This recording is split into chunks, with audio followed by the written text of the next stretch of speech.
이 교회에 이 설교를 하게 된 거는 어떻게 보면 이제 철학자들의 영향이 큰 것 같아요. 철학자들은 그 초대교회 시대 때 보면 철학자들은 강연을 통해서 돈을 벌었습니다. 설교를 하고 돈 받고 뭐 이렇게 했었는데 초대교회 때는 처음에는 원래 강의로 시작하지는 않았어요. 이게 우리가 만찬 떡상을 두고서 말씀을 읽고 또 서로 교제하고 그러니까 간증도 하고 생활 간증도 하고 또 말씀의 가르침으로 이렇게 나눴던 것을 보게 됩니다. 그래서 어떻게 보면 이제 후에 이런 설교라는 게 이제 그런 게 이제 관습이 돼서 이제 내려오게 이렇게 됐는데 오히려 저도 그런 게 참 좋은 것 같아요. 제가 원래 이제 교회에서 어떤 꿈꾸는 것들이 오히려 한 명이 나와가지고 뭐 이 간단 설교 일방적으로 하는 것보다는 정말 떡상을 위해서 감사하고 또 말씀까지 읽고 일주일 동안 생활했던 것에 또 간증을 나누고 또 말씀의 교훈을 나누고 이런 게 정말로 참된 그 성령의 교제가 아닌가 이런 생각을 하게 됩니다. 뭐 그거는 뭐 혼자 생각의 꿈이고 뭐 이제 시대적으로 많이 변했기 때문에 지금 어쩔 수 없이 또 뭐 설교를 해야 되고 뭐 이런 거니까 그렇게 하시고 아무튼 뭐 강단이 한 사람 뭐 몇 사람 위해서 딱 된 건 아니잖아요, 그죠? 우리 모든 다른 성도님들도 꼭 뭐 구원 간증이 아니더라도 구원 간증은 뭐 한 번씩 들으면은 다 이제 아시는 거고 생활 간증이나 이런 것들을 자주 했으면 좋겠어요. 왜냐하면 우리가 신앙생활이라는 것은 어떤 뭐 말씀으로 이론적인 게 아니잖아요, 그죠? 신앙생활이란 실제적인 삶이죠. 주님이 내 속에 계시고 주님이 내 속에 계신 삶들을 드러내는 것이 우리 신앙생활입니다. 그죠? 내 속에 주님이 계시고 그렇게 살 때 나를 통해서 주님이 또 삶의 자신을 나타내 보이시고 이런 거죠. 그죠? 사랑이라는 것도 그런 거잖아요. 복음이라는 거는 복음을 전하는 건 다른 거 아니에요. 내가 받은 사랑을 그 주님의 사랑을 그대로 증거하는 거예요. 그죠? 우리는 다 경험자잖아요. 주님이 받은 사랑이 내 속에 있기 때문에 그 사랑이라는 것은 멈출 수 없는 거죠. 삼위 하나님의 사랑을 가진 것을 이제 이 세상 가운데 주님을 통해서 드러내셨고 또 그 주님의 사랑을 받은 자들이 그 사랑을 증거하는 겁니다. 그죠? 그러니까 우리는 뭐 꼭 복음적으로 해서 이론적으로 많이 알고 뭐 이런 게 뭐 아니더라도 우리가 받은 사랑을 가지고 내가 어떻게 주님 사랑을 받았는가 그걸 전하면은 그게 복음을 전하는 거예요. 그죠? 그래서 나만 가지고 있는 게 아니라 그 사랑을 내가 받은 사랑들을 이제 증거하고 나타내고 이런 삶이 바로 우리 신앙 생활이고 또 복음을 증거하는 삶이 아닌가 이런 생각을 듭니다.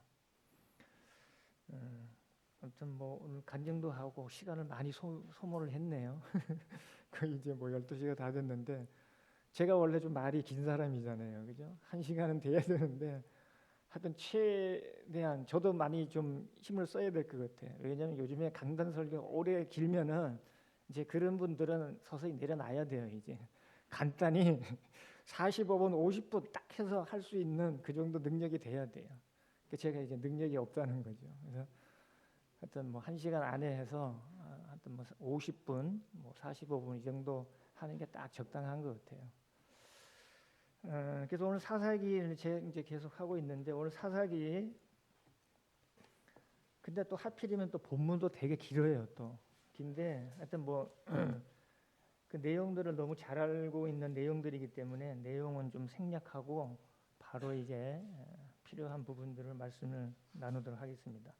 그래서 오늘 사사기 13장부터 16장까지인데 이제 사사기의 마지막 사사입니다.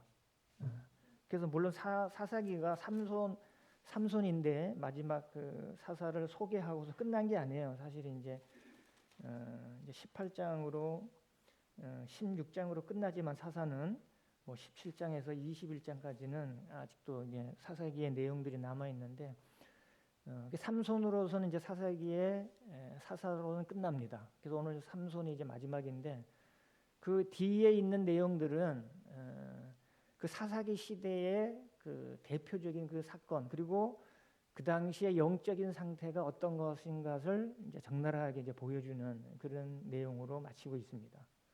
그래서 오늘 이제 삼손을 통해서 이제 우리 삼손을 뭐 다 알잖아요, 그죠? 삼손 대부분 내용도 잘 알고 있습니다. 그리고 영화로도 나왔고, 그죠? 삼손과 드릴라라는 그 영화가 있습니다. 그 영화. 그래서 삼손의 삶은 정말 하나의 영화와 같은 그런 드라마적인 그런 내용으로 이렇게 되어 있습니다.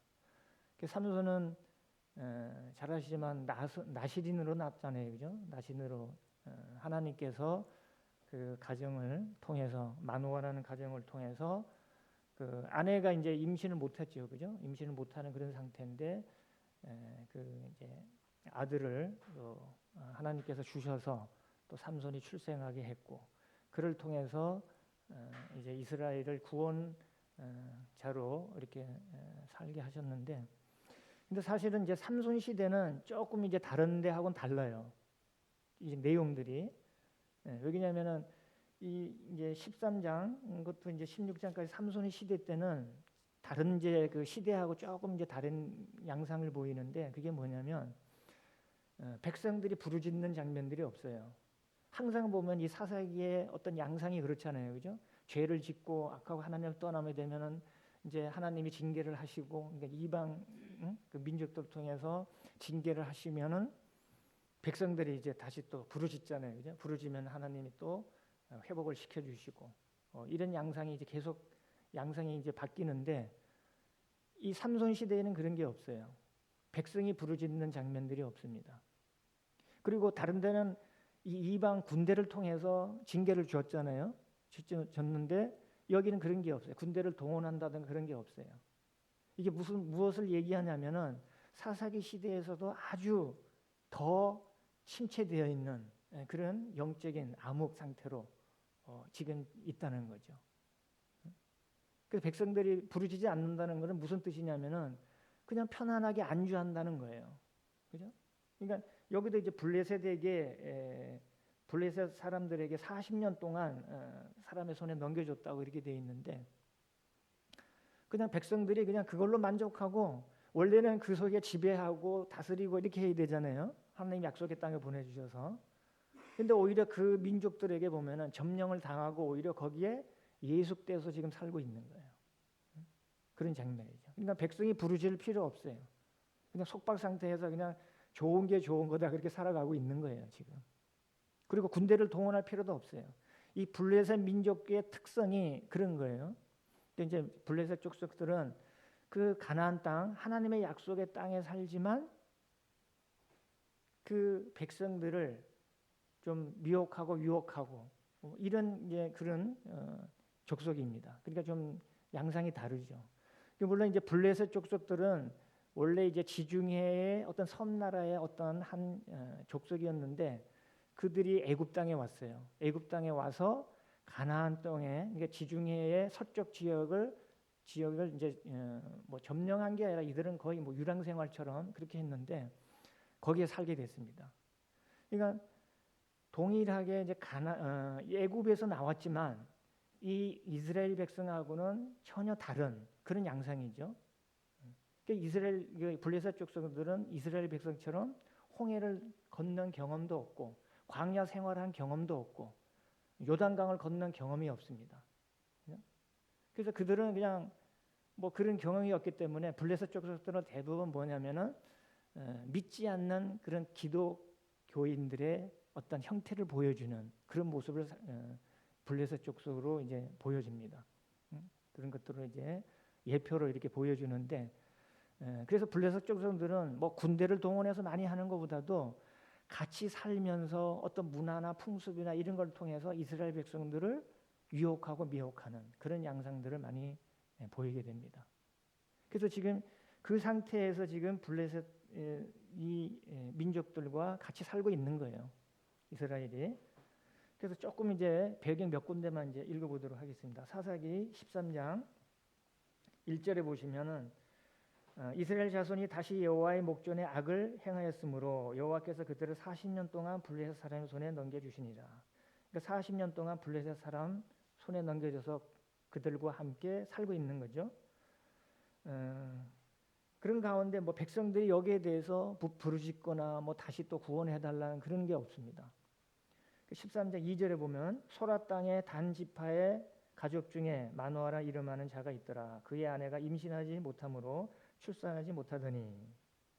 그래서 지금 마노아라는 이제 삼손의 아버지죠, 그죠? 아버지고 이제 아내인데 임신하지 못했습니다.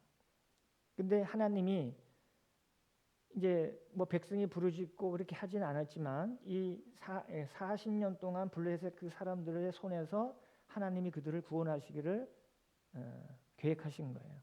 그리고 이 가정을 택한 거예요. 그죠? 이건 하나님의 선택이죠. 하나님이 그렇게 하신 거예요. 그리고 그 아들을 이제 여호와의 사자로 나타났는데 13장 3절에 여호와의 사자가 그 여인에게 나타나서 그에게 이르시되 보라 내가 본래 임신하지 못함으로 출산하지 못하였으나 이제 임신하여 아들을 낳으리니 그러면 너는 상과 포도주와 독주를 마시지 말며 어떤 부정한 것도 먹지 말지니라. 그리고 이제 그 5절에는 삭도를 머리 대지 말라 하고 이제 그는 나시림이 되니라. 그래서 이 삼손은 이제 출생을 하면서 임신하지 못한 그 마노아의 아내에게 이제 출생을 하도록 하고서 그들을 나신으로 이렇게 정한 것을 이제 말씀하고 있습니다. 그래서 나신에 대한 규례는 뭐 잘 아시잖아요, 그죠? 민수기 6장에 보면 나신의 규례가 잘 나와 있습니다. 그래서 나신은 보통 이제 세 가지를 딱 규정을 정하고 있어요. 하지 말 것을. 그래서 나신이라는 의미는 뭐냐면 이제 그 바치다, 구별하다, 성별하다 이런 나자르에서 이제 나왔는데 그 의미를 따서 나실인이라고 합니다. 그래서 세 가지를 이제 금지하는데 뭐냐면 포도나무에서 하는 걸 먹지 말아야 돼. 그러니까 포도주와 여기 독주를 금하고 있죠. 포도주는 보통 뭐냐면 이 땅의 즐거움을 상징하는 거예요. 시편 104편에 보면은 사람의 마음을 기쁘게 하는 포도주라고 말씀하고 있어요. 그래서 보통 이제 뭐 슬픔이 있고 뭐 이런 분들에게는 이제 잠언서에도 보면은 슬픔과 근심 있는 자들에게 포도주를 주라고 말씀하고 있어요. 그리고 죽게 된 자들에게 독주를 주라고 이렇게 하는데 이 바로 포도에서 난 거는 뭐냐면 포도주는 이 땅의 즐거움을 취하지 말라는 거예요. 이 땅의 즐거움을 취하지 말 것을 그래서 포도주를 이제 금하고 있습니다. 그러니까 세상의 기쁨이 아닌 오직 하나님의 기쁨을 위해서 사는 삶을 살기 위해서 포도주와 독주를 금하고 있습니다. 세상 사람들은 참 술을 많이 즐겨하잖아요, 그죠? 술을 먹으면서 즐깁니다. 우리나라는 너무 술에 대해서 관대한데 TV를 보시면은 뭐 담배 같은 거는 지금 보면은 이제 뭐 방송에서도 금지하고 뭐 이게 뭐 자막을 뭐 이게 뭐 금지하고 이렇게 하잖아요. 흐리게 하고 뭐 이런 장면들이 많이 나오는데 술에 대해서 너무 관대한 것 같아요. 그래서 뭐 음주운전도 많이 얘기하고 하지만은 뭐 이 매일 거의 뉴스에 안 나온 적이 없는 것 같아요. 거의 그런 부분들. 그래서 아무튼 이런 술이라는 것이 이제 사람을 자신을 기쁘게 하고 이런 거기 때문에 나시린들은 절대 금하고 있습니다. 그리고 두 번째는 뭐냐 머리에 삭도를 대지 말라고 말씀하고 있습니다. 그래서 이거는 어떻게 보면 머리 질서를 알려주는 거예요. 그래서 원래는 이제 남자들이 머리를 긴 거는 우리 고린도서 11장에 나오지만 여자가 머리를 민 거하고 똑같은 것처럼 부끄러운 거예요. 그죠? 여자들이 머리 긴 게 하나의 영광이 되는 건데 머리를 밀면 부끄러운 거거든요. 그 남자는 반대로 머리를 기면 그 부끄러운 거예요, 오히려. 근데 왜 머리를 나시린들은 기르라고 하냐면은 그는 뭐냐면 그 머리의 질서 하나님이 그렇게 명령하신 것을 순종하고 그 머리됨을 우리가 지켜가라는 거예요. 그러니까 주님 말씀만을 지키고 그래서 뭐 세상적인 사람들에게는 부끄러움 당할지 몰라도 너는 하나님께 성별됐기 때문에 하나님의 머리됨을 인정하고 하나님을 위해서 살아라는 거죠. 그래서 머리됨을 인정하는 겁니다. 그러니까 삭도를 대면 안 돼요. 그리고 세 번째는 이제 절대 시체를 만지지 말도록 돼 있습니다. 시체를. 그래서 이거는 뭐 부모 형제라 하더라도 시신조차도 접촉하지 못하도록 돼 있습니다. 이거는 뭐냐면 그 모든 섬김의 우선을 하나님께 두라는 거예요. 시체라는 건 뭐 이 땅에 시체라는 건 죽음의 결과잖아요, 그죠? 그래서 이 땅에 더럽고 부정한 것에 대해서 접촉을 금할 것을 말씀하고 있습니다. 철저하게 이제 분리해서 성별할 것을 말씀하고 있습니다. 그래서 나신의 규례 중에 3가지가 바로 그거예요. 그러니까 포도주를 금지하고 그리고 머리의 삭도를 금지하고 그 시체와 접촉을 금지할 것을 말씀하고 있습니다. 근데 사사기 내용 보면은 이 삼손이 나신으로 났지만은 이걸 다 어겨요 보면은. 그걸 이제 망각하는 거죠. 그래서 삼손을 볼 때 그가 나신으로 주님의 택하심을 받고 이렇게 쓰임을 했었는데 정말 하나님께 성별하지 못한 삶을 살고 이런 걸 볼 때 참 가장 좀 아쉬움이 남는 그런 사람인 것 같아요. 그가 이제 마지막에 이제 그 블레셋 적사들에게 잡히고 그 맷돌 돌리고 이런 고통 가운데서 다시 회개하고 돌이켜 마지막 그렇게 했었지만은 그의 삶을 볼 때 처음부터 참 일찍 참 정신을 차렸으면 차리고 했으면 어떨까 이런 생각도 하게 되지만 그는 우리 생각이죠. 또 하나님 생각은 또 다르게 다 있는 거죠. 계획이. 그래서 우리의 삶 가운데 주님은 모든 것을 허락하신다고 허락하시는 거죠. 그렇지만 우리가 한 행동에 대한 모든 결정에 대해서는 우리는 이제 책임을 져야 되지만 하여튼 이 삼손을 볼 때 그런 안타까움이 있지만 하나님께서도 삼손을 끝까지 또 나신으로 주셔서 그 이스라엘을 어떻게 구원하시는가 하는 부분들을 잘 말씀하고 있는 걸 보게 됩니다. 그래서 지금 이 집안의 상태에 보면은 일꾼의 이 보금자리를 가정을 택하셨어요, 그죠? 하나님은 보면 우리가 아무것도 할 수 없다고 할 때 하나님이 일하시는 걸 보게 돼요. 여기도 그렇죠.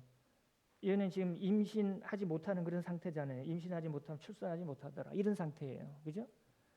그런 상태에 오셔가지고 하나님이 그 삼손을 출생하게 하도록 이 가정을 택하셨습니다. 그죠?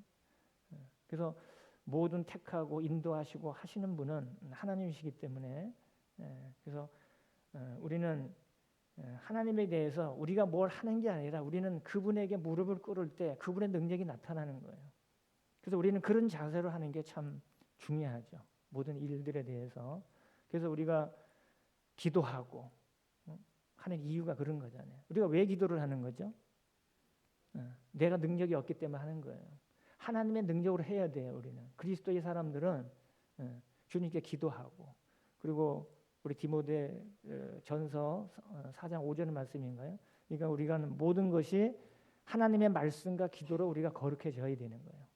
그리고 기도를 통해서 우리는 주님의 일 능력을 받아서 그렇게 일을 할 수 있는 거예요. 그래서 우리 스스로 할 수 있는 게 없어요. 이 가정에도 삼손을 통해서 일하게 하신 것도 그들이 아무것도 할 수 없는 상태입니다.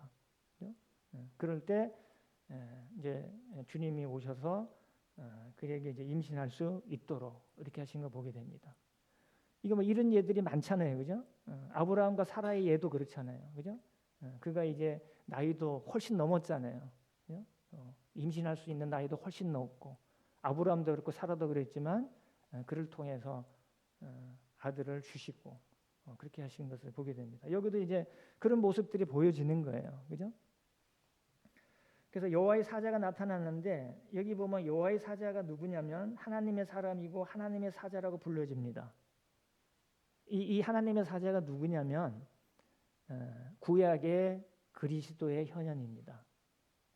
우리가 주님이 물론 육신의 몸을 먹고 이 땅에 오셨지만 구약에는 간혹 주님이 현현하셔서 이 간혹 여호와의 사자로 나타나신 그런 부분들을 보게 됩니다.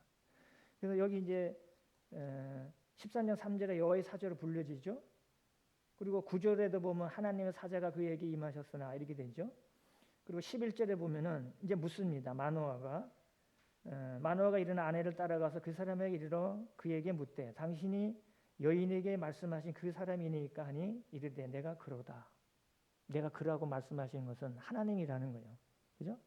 그리고 이 사실을 나중에 알게 됐을 때 13장 22절에 보시면 22절에 그의 아내에게 이르되 우리가 하나님을 보았으니 반드시 죽으리로다.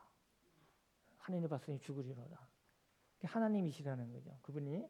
근데 이제 그 아내는 뭐 이름은 나와 있지 않지만 참 이 마노아보다 조금 명철했던 것 같아요. 뭐라고 하냐면 23절에 그의 아내가 그에게 이르되 여호와께서 우리를 죽이려 하셨더라면 우리 손에서 번제와 소제를 받지 않으셨을 것이요 이 모든 일을 보이지 아니하셨을 것이며 이제 이런 말씀도 우리에게 이르지 아니하셨으리이다 하였더라. 그죠? 명철하죠, 그죠? 하나님 나타난 과거의 구약 시대 때는 하나님을 직접 본 자는 다 죽는 걸로 알고 있었습니다. 그죠? 하나님이 나타나신 거예요. 그러니까 우리가 보았으니 우리는 죽을 것이다. 근데 그 안에는 그렇지 않죠. 만약 우리를 죽이시려고 하셨다면 우리에게 그런 일들을 보이지 않으셨을 것이다.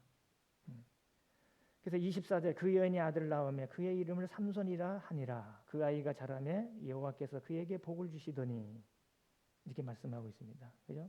소로와 이스다올 사이 마하네단에서 여호와의 영이 그를 움직이기 시작하셨더라.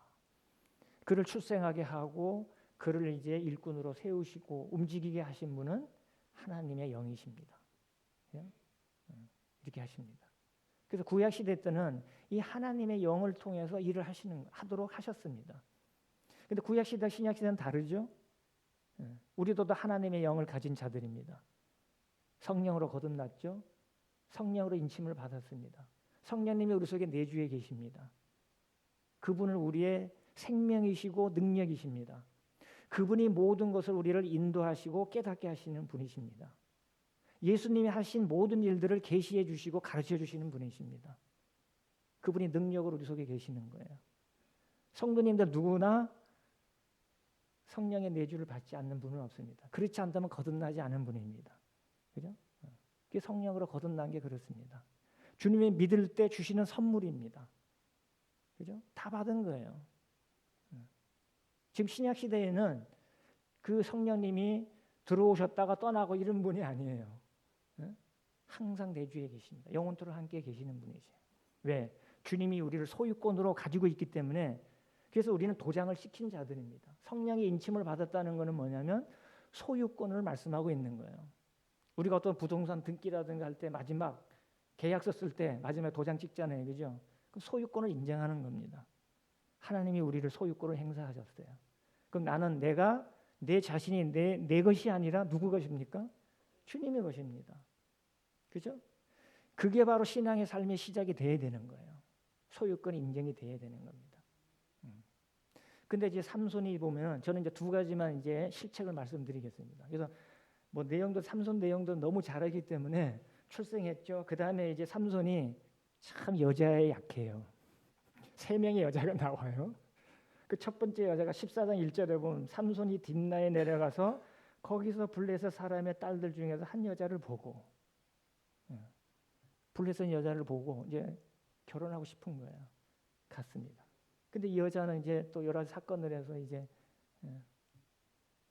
또 깨어지게 되고 그 다음에 두 번째 여인은 16장에 가시면 16장 1절에 보면 삼손이 가사에 가서 거기서 한 기생을 보고 그에게로 들어갔더니 여기는 가사에 가서 한 기생을 보고 들어갔습니다. 두 번째 여인입니다. 그다음 세 번째 여인은 어디냐면은 16장 4절에 보면 이후에 삼손이 소래골짜기에 드릴라 이름하는 여인을 사랑하며 여기서 마지막 사랑의 종지부를 찍게 됩니다. 사랑의 배신을 겪게 되는 거죠. 그죠? 세상 사랑하고 세상 여인을 사랑하고 한 모든 것들은 보면은 다 결국은 배반을 받게 됩니다. 우리에게는 오직 하나님의 사랑. 그래서 오늘 두 가지는 뭐냐면 우리가 사랑을 하면서 우리 신앙생활에서도 두 가지를 잘해야 돼요. 삼손을 통해서 선택의 삶을 참 잘해야 돼요. 선택의 삶을 잘해야 돼요. 그리고 또 한 가지는 중심의 삶입니다. 잘하기 위해서는 중심의 삶을 가져야 돼요. 무엇을 중심으로 살아가야 되느냐? 우리는 모든 길에 우리 삶의 인생 삶에서도 선택의 연속인 거예요. 그죠? 뭐든 선택이에요. 근데 그리스도인은 우리 성도들은 선택의 기준이 이미 우리 정체성은 정해져 있는 거예요. 아까 우리 누구 거라고요? 주님의 거잖아요. 그는 주님을 기쁘시게 하는 걸 선택하는 거예요. 주님의 영광을 위한 걸 우리는 택해야 되는 거예요. 그게 우리의 선택의 1순위입니다. 그죠? 그러니까 이 나신으로 출생한 삼손은 이 선택에서 아주 잘못된 거예요. 왜 많은 자기들의 그 민족의 우리 이스라엘의 그 여인들을 두고 왜 블레셋 여인을 사랑하게 되느냐 이거예요. 원래 그런 우리가 하나님의 마음을 떠나면요, 그리고 말씀을 떠나면요, 세상 게 커 보이고 세상이 아름답고 더 커 보이는 거예요. 미혹되는 겁니다. 그래서 우리는 중심을 바로 잡아야 되는 거예요. 그래서 바로 이 삼손도 참 이게 몰라, 용사들은 남자들은 여인에게 약합니다. 그죠? 새 여인에게 그렇게 유혹을 당한 거예요. 그 당하는데 이게 나시린이잖아요, 그죠? 근데 이게 보면 세 가지 다 하겠다 그랬는데 14장 5절 보세요. 14장 5절. 삼손이 그의 부모와 함께 딥나에 내려가 딥나의 포도원에 이른즉. 하필이면 또 딥나의 포도원에 이른즉. 포도주를 금지를 해야 되는데 포도나무에 난 걸 다 금지해야 되는데 여기 간 거예요. 포도원 근처에 갔죠. 그죠? 유혹을 받게 되는 거예요. 그리고 마지막 세 번째 여인은 결정적으로 아까 16장 4절에 어디로 갔냐면 소렉 골짜기로 갔죠. 그죠? 소렉 골짜기로 갔는데 이 소렉 골짜기는 포도 골짜기입니다. 포도 골짜기예요. 어겼습니다. 그죠? 포도주의 근처를 갔어요. 먹었는지 안 먹었는지는 뭐 모르겠지만 하여튼 그렇게 됐어요. 그리고 이제 두 번째는 뭐냐면 아까 이제 두 번째는 이제 머리 삭도는 나중에 이제 뭐 어떻게 제가 이제 됐지만은 그 시체에 하지 말라고 이렇게 말씀하셨는데 뭐 다 보면은 뭐 그런데 삼손이 보면은 8절에 보면 14장 8절 보세요. 14장 8절. 얼마 후에 삼손이 그 여자를 맞이하려고 다시 가다가 돌이켜 그 사자의 죽음을 본즉 사자의 몸에 벌떼와 꿀이 있는지라. 그죠?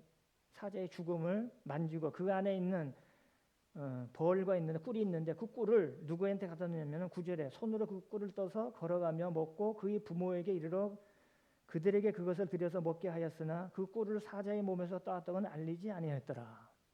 부모를 속이고 사자의 입에서 나온 꿀을 가지고 부모에게 드린 거예요. 시신을 접촉했잖아요, 그죠?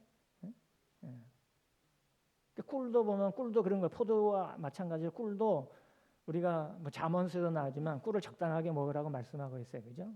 많이 먹으면 오히려 토할까 한다고 그렇게 했는데 그 모든 거는 포도도 마찬가지, 꿀도 보면은 사람을 기쁘게 하는 거예요. 그런 음식들이에요. 그죠? 근데 이 뒤에 보면은 이제 15장 15절에 보면 15장 15절에 보면 삼손이 나귀의 새 턱들을 보고 손을 내밀어 집어들고 그것을 1000명을 죽이고 블레셋 그 족속에 이제 뭐 이런 여러 일들을 통해서 이제 여우 꼬리에 이제 그 첫 번째 여인 딥나의 여인을 그 수수께끼를 냈는데 그 30명의 수수께끼를 냈는데 그 수수께끼를 이 딥나 여인이 폭로를 해버렸어요. 사사 이제 유혹해서 이제 비밀을 알게 해서 수수께끼를 풀게 해서 이제 그거를 화풀이로 해서 그 후에 이제 이 여인이 죽게 돼요.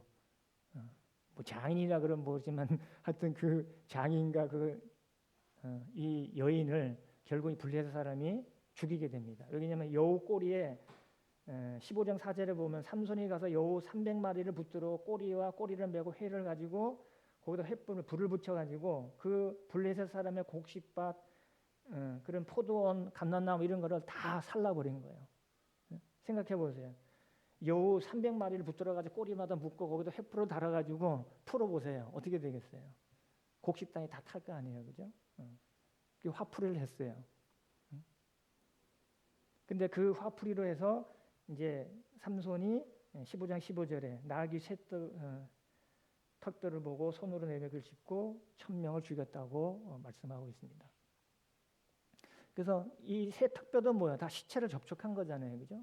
그러니까 나신으로서 하지 말아야 될 일들을 자꾸 하게 되는 거예요.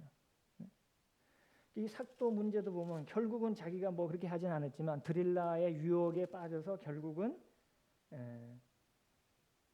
20절 마지막 16장 20절 보세요. 16장 20절에 보시면 드릴라가 이르러 삼손이여 블레셋 사람이 당신에게 들이닥쳤느니라 하니 삼손이 잠을 깨며 이르기를 내가 전과 같이 나가서 몸을 떨치려 하였으나 여호와께서 이미 자기를 떠나신 줄 깨닫지 못하였더라. 참 비참한 거죠. 자기의 능력이 물론 이제 머리 자체에서 나오는 건 아니죠, 그죠? 하나님의 말씀의 능력에서 나오는 거죠. 근데 나시린은 절대 머리를 삭도를 대면 안 됩니다. 그죠? 닦으면 안 되는 거예요. 근데 결국은 이 드릴라의 유혹에 그러니까 3번은 잘 어떻게 해서 남겼는데 마지막 그 애원하는 여인의 목소리를 극복하지 못했어요. 결국은 알려줬습니다. 나는 나시린인데 내 머리에 삭도를 대면 나는 힘이 다 빠진다. 그 알려줌으로 결국 머리를 밀게 됐습니다. 그죠? 그 나시린으로서의 모든 특권, 규례들을 다 잃어버린 거예요. 상실해 버렸습니다. 그래서 결국 21절에 뭐라고 되어 있죠? 16장 20절 블레셋 사람들이 그를 붙잡아 그의 눈을 빼고 끌고 가사에 내려가 놋줄을 메고 그에게 옥에서 맷돌을 돌리게 하였더라. 결국 맷돌을 돌리게 됐습니다. 근데 하나님의 희망은 끝나진 않았어요. 왜? 머리라는 게 뭐예요? 밀면은 다시 자라게 되잖아요. 희망적인 말씀은 22절 그의 머리털이 밀린 후에 다시 자라기 시작하시니라. 하나님의 계획은 이곳에서 다시 시작하는 겁니다. 그죠? 밀리고 하나님이 이제 기다리시고 그가 이제 회개와 돌이키고 이렇게 했을 때 하나님은 다시 능력을 주시는 분이시죠. 그죠? 근데 그동안에 삼손은 했던 일들은 뭐냐면 다 영적으로 내려가는 거예요. 그래서 결국은 어떻게 눈이 빼진다는 건 뭐 영적으로 영적 눈이 완전히 상실하게 돼버린 거예요. 우리가 역사적으로 볼 때는 이게 눈에 대한 말씀도 많이 나와요. 보면은 그죠? 눈에 대한 교훈. 그러니까 사무엘 시대 때 엘리 제사장의 눈이 좀 흐렸잖아요. 그죠? 하나님의 목소리를 못 들었어요. 사무엘은 듣는데 엘리 제사장은 못 듣는 거예요. 그죠? 눈이 흐려지기 때문에 그런 거죠. 그리고 마지막 유다 왕의 마지막 시드기야도 뭐예요? 결국은 발렛의 포로로 갈 때 바벨론의 포로로 갈 때 눈을 빼임을 당합니다. 그죠? 눈을 결국 빼고 바벨론 포로로 이 마지막 유다 왕이 끌려갑니다. 왜냐하면 그들의 영적 눈은 완전히 다 가라앉은 거예요. 침체되고. 눈이라는 게 그런 거예요. 그래서 우리 또 계시록에 보면 라오디게아 교회에 책망한 게 나오죠. 그죠? 벌거벗는 것과 거기에 보면은 책망하는데 눈 먼 것도 너가 알지 못한다 그랬어요. 너는 눈이 멀어 있다는 거예요. 그러니까 영적으로 눈이 다 멀어져 있는 거예요. 그죠? 그런 것들이 이제 영적인 하락을 보이는 거예요. 그게 하루아침에 된 건 아니에요. 물론. 이 삼손이 보면요. 특징이 뭐냐면 자꾸 내려가는 거예요. 그 표현이 많이 나오는데 14장 보세요. 14장 1절에 보면. 그래서 아까 이제 2가지라 그랬죠. 선택과 중심의 삶을 잘 살아야 되는데 이 삼손의 모습이 자꾸 그렇게 나오는 거예요. 14장 1절 보면 삼손이 딥나에 내려가서 이렇게 되어 있습니다. 물론 지리적 상황이 그렇다 하더라도 여기는 내려간다는 표현 자체는 보면은 영적인 상태를 말씀하고 있는 거예요. 내려갔습니다. 그죠? 그리고 뭐 내려간다는 표현이 계속 나와요. 14장 7절에 보면 그가 내려가서 그 여인과 말하니 내려간다고 말씀하고 있어요. 근데 여기에 내려가는 게 혼자 내려가면 괜찮은데 이제는 부모님까지도 내려가는 거예요. 그 영향이. 그러니까 14장 10절에 보면 삼손의 아버지가 여자에게로 내려가매 이렇게 되어 있습니다. 자꾸 내려가는 거예요. 그러니까 영적인 상태가 자꾸 내려가는 그런 침체기에 있는 것을 보게 됩니다. 그러니까 삼손은 내려가는 길을 택한 거예요. 물론 선택이라는 것은 우리에게 하나님이 자유의지를 주셨어요. 그죠? 우리의 인생의 가장 큰 첫 번째 잘못된 선택으로부터 죄가 들어왔잖아요. 그죠? 선악을 알게 하는 나무. 이 선택은 우리에게 자유의지로 주신 거예요. 그래서 하나님은 참 신사적인 거예요. 기계적이고 강압적으로 억압적으로 하지 않아요. 우리에게 지금도 마찬가지. 우리 성도님들도 그렇죠? 우리 성도님들도 자유롭게 살아갈 수 있습니다. 왜요? 선택권을 주셨어요. 왜? 그게 자유의지입니다. 그죠? 그래서 우리는 선택이라는 게 얼마나 중요한 건지 몰라요. 선택이라는 거. 그러니까 선택이라는 것도 보면 우리는 옛날에는 이제 좀 넛지 이론이라는 걸 들어보셨습니까? 넛지 이론. 그거는 온이냐 오프냐 2가지거든요. 우리가 이제 컴퓨터 프로그램을 보면은 우리가 막 되게 복잡한 거 같잖아요. 그죠? 근데 사실은 이진법이에요. 이진법. 우리 이제 숫자를 할 때 우리 10진법이잖아요. 그죠? 1, 2, 3, 4, 5, 0부터 해서 9까지 해서 10가지잖아요. 그죠? 10진법인데 컴퓨터 프로그램은 이진법으로 사용합니다. 프로그램을 다. 그러니까 예스냐 노냐 2가지예요. 근데 그 2가지 중에서 너찌 이론이 이제 이게 발표돼 가지고 너찌 이론은 뭐냐면 자유롭게 저 중간 단계는 뭔가 주는 거예요. 살짝. 그러니까 뭐 바람이 뭐 분다, 뭐 끈다 이거 두 가지가 아니라 바람이 부는데 좀 살살살 감미롭게 불고 좀 이렇게 그 여유를 좀 주는 거예요. 그래서 너찌라는 뜻이 뭐냐면 살짝 옆으로 찌른다는 그런 의미예요. 그러니까 옆에서 살짝 찌른다 이러면 이게 너찌인데 그게 이제 모든 이제 우리 문화의 유혹이 돼버린 거예요. 사람들에게도. 그러니까 우리 신앙생활은 너찌 이론이 통하지 않아요. 세상에서는 모든 일이 경제적인 용어인데 그게 원래 경제를 더 발전하고 그래서 뭐 광고 같은 거 할 때도 너찌 이론을 많이 해요. 그러니까 이제 그냥 광고하는 게 아니라 사람들의 궁금증을 줘가지고 스스로 선택할 수 있도록 그냥 뭐 강압으로 하는 건 아니에요. 살살 유혹을 하도록 해가지고 그거를 찾게 되고 이렇게 선택할 수 있도록 이렇게 하는 게 너찌 이론인데, 근데 우리 신앙생활은요 너찌 이론은 통하지 않습니다. 그건 경제적인 이론에 불과한 거예요. 우리 신앙생활에서 우린 그리스도인들은 옛산의 두 가지 중에 하나를 선택해야 됩니다. 그래서 잠언서에도 보면은 제가 이제 보니까 잠언서에 보니까 우리가 31장까지 있잖아요. 거의 매장마다 보면은 길에 대해서 말씀하고 있어요. 제가 지난번에도 뭐 잠언 16장 25절 어떤 길은 사람을 위해 바르나 필경은 사명의 길이라 이거 갖고 이제 말씀을 드렸는데 길이 나오잖아요. 그죠? 어떤 길 조심해야 되잖아요. 그래서 잠언서에 보면 매장마다 거의 한 뭐 5-6장 빼고는 다 나와요. 길. 그래서 잠시 참고로 잠언서 4장을 한번 볼까요? 뭐 1장부터 2장부터 쭉 보면은 길이란 다음 이제 뭐 혹시 잠언서를 볼 기회를 되시면은 한번 쭉 보세요. 아, 길이라는 표현이 이렇게 많이 나오는구나. 잠언서 4장 18절 볼까요? 18절. 거기도 이제 길에 대해서 나오는데 4장 18절. 의인의 길은 돋는 햇살 같아서 크게 빛나 한낮의 광명에 이르거니와 19절. 악인의 길은 어둠 같아서 그가 걸려 넘어져도 그것이 무엇인지 깨닫지 못합니다.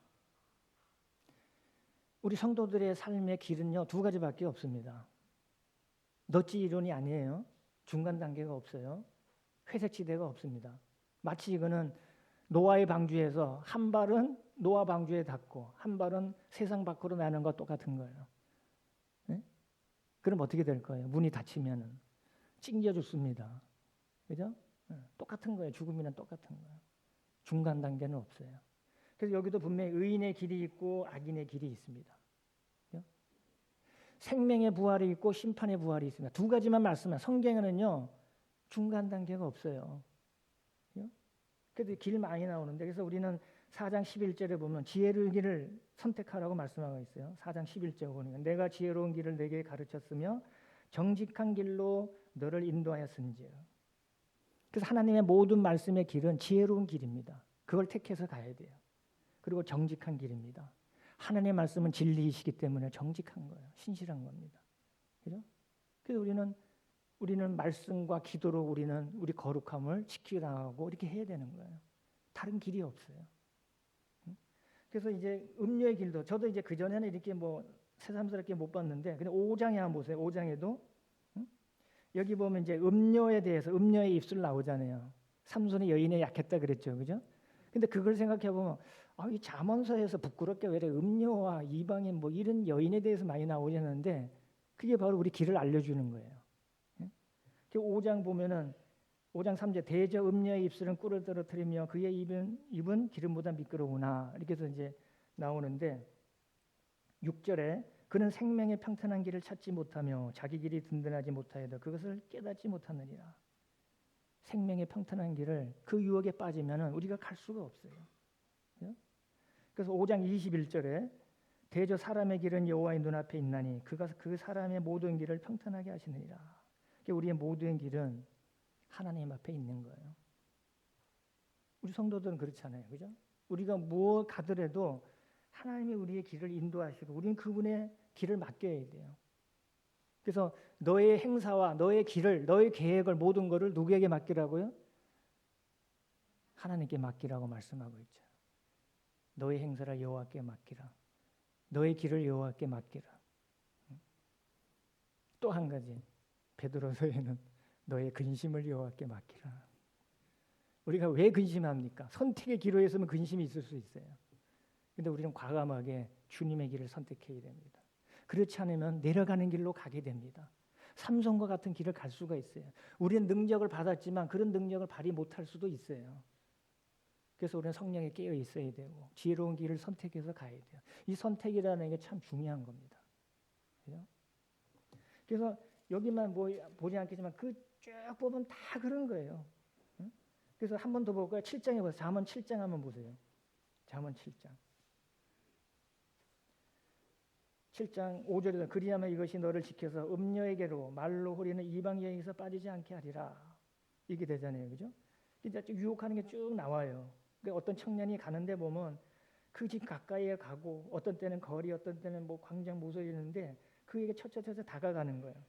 근데 이제 7장 25절에 보면 내 마음이 음녀의 길로 치우치지 말며 그 길에 미혹되지 말지어다.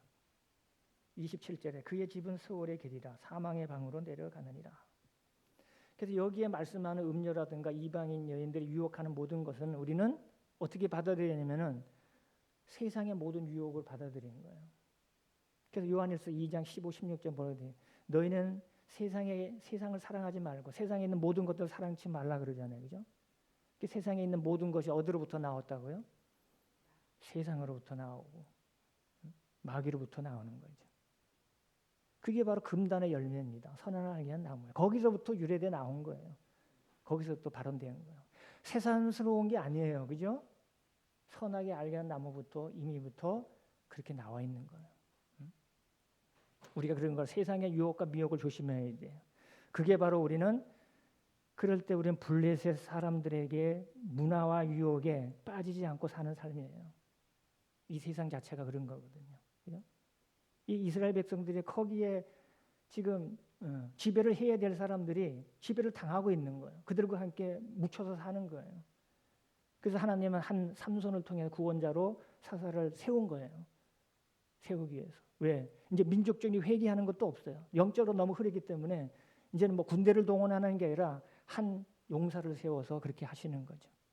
근데 그 용사는 자기의 선택과 중심의 삶을 잘못 살았어요. 하나님 중심의 삶을 살면 나시린의 신분을 잊지 말아야 되잖아요. 그죠? 그걸 다 잊어버렸어요. 다 버린 거예요. 근데 마지막에 하나님은 그래도 끝까지 포기 안 하시고 그 마지막 머리가 자라도록 하셔서 마지막 모습을 보겠습니다. 이제 어떻게 하는지. 28절 16장 28절 보세요. 사사기 16장 28절.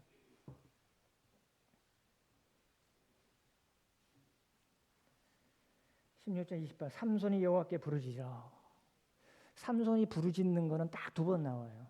백성이 부르짖는 건 없어요. 여기는 삼손이 부르짖었는데 하나는 아까 이제 낙이 턱뼈로 1000명을 죽였잖아요. 너무 목말라니까 그거는 하나님께 부르짖었는데 내가 목말라서 부르짖은 거예요.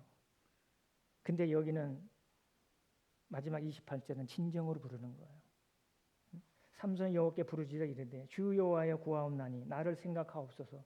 하나님이여 구하옵나니 이번만 나를 강하게 하사 나의 두 눈을 뺀 블레셋 사람에게 원수를 단번에 갖게 하옵소서 하고. 그죠? 그리고 30절 보세요. 삼손이 이르되 블레셋 사람과 함께 죽기를 원하노라.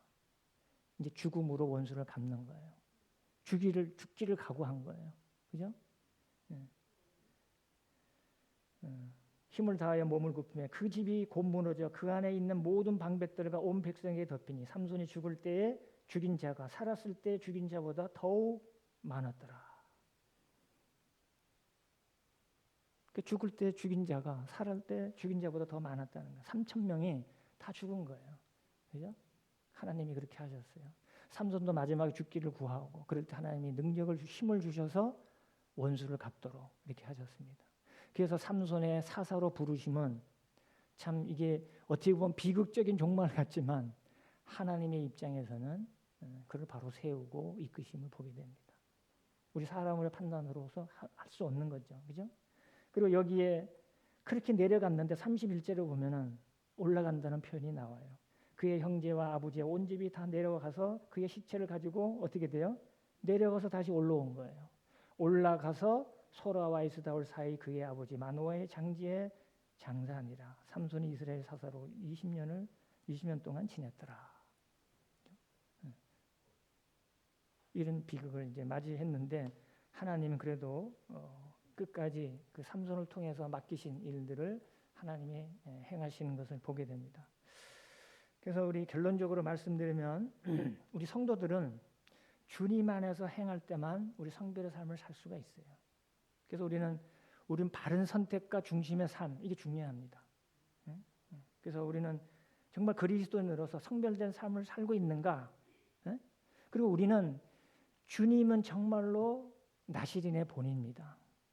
주님도 뭐래서 너희와 이 땅에서 이제 새 나라, 주님의 아버지의 나라에서 새 포도주와 너희와 마시기 전까지는 내가 마시지 않겠다. 그렇게 말씀하셨어요. 주님도 이 세상에 기쁨이나 이런 것을 포기하시고 오직 아버지의 뜻을 이루시는 것을 그분은 양식으로 삼았고 그 일을 최선으로 하시고 완성하셨어요. 그죠? 아버지의 뜻을 가장 기쁘게 하신 그런 주님이십니다. 주님은 정말로 최고의 나시린이죠. 그럼 우리는 신약 시대에 우리는 누굽니까? 우리는 신약 시대의 나시린입니다. 우리 신분을 아시겠죠? 우리는 이 세상에서 성별되어야 되는 거예요. 괜히 우리가 뭐 침례받고 너울 쓰는 거 아니에요. 그분의 머리 되심을 인정하는 거잖아요. 그죠? 이건 예식으로 해서 그냥 뭐 형식적으로 하는 게 아닙니다. 정말 우리 침례의 삶의 의미가 뭔가, 머리에 우리가 너울을 쓰는 이유가 뭔가 하는 부분들을 우리가 명확하게 한다 그러면 내가 신약의 나시린이구나 하는 것을 깨달아야 되는 거죠. 그래서 우리는 세상의 풍속, 이 블레셋 족속이 그런 족속이라고 그랬어요. 그래서 세상의 풍속이나 문화, 유행 이런 거에 대해서 어떤 생각을 가지고 어떤 대체로 살고 있는가 한번 생각해 볼 필요가 있습니다. 그죠? 마치 그렇지 않다면 삼손처럼 영적으로 계속 내려갈 수 있어요. 심하면 어떻게 된다고요? 눈이 빠질 수도 있어요. 그럼 맷돌을 돌릴 수도 있습니다. 그죠? 그런까지 가지 않도록 해야 되죠. 그죠? 그래서 우리는 세상에 있는 모든 것들 우리 사랑의 대상이 아니에요. 잘못된 거예요. 우리는 선택을 잘 해야 됩니다. 그래서 우리는 어느 시대보다도 지혜 없는 같이 살지 말라 그랬잖아요. 그죠? 에베소서 5장에 나오나요? 지혜 없는 같이 하지 말고 지혜 있는 자 같이 하여 세월을 아끼라고 말씀하고 있습니다. 그죠? 우리 삶도 인생이라는 거는 뭐 그렇게 길지는 않을 거예요. 그죠? 짧습니다. 그 인생 가운데 우리가 어느 때보다 하나님의 지혜로 사는 법을 배우고 실행하는 우리 모든 성도님들이 됐으면 좋겠습니다. 그래서 오늘 두 가지, 그죠? 선택, 그죠? 우리 지혜로운 삶을 살기 위해서 우리 선택을 잘해야 된다는 거. 선택이라는 거는 하나님 중심으로 사는 거예요, 그죠? 주님 중심으로 사는 겁니다. 그래서 그분을 기쁘시게 하고 그분의 영광을 위한 삶, 예스냐 노 두 가지 중에 선택을 우리는 잘 해야 됩니다. 그럴 때 우리에게 주님이 영광을 주시고 또 우리에게 함께 하심을 기억합니다. 우리 기도하고 마치겠습니다. 주님 감사를 드립니다.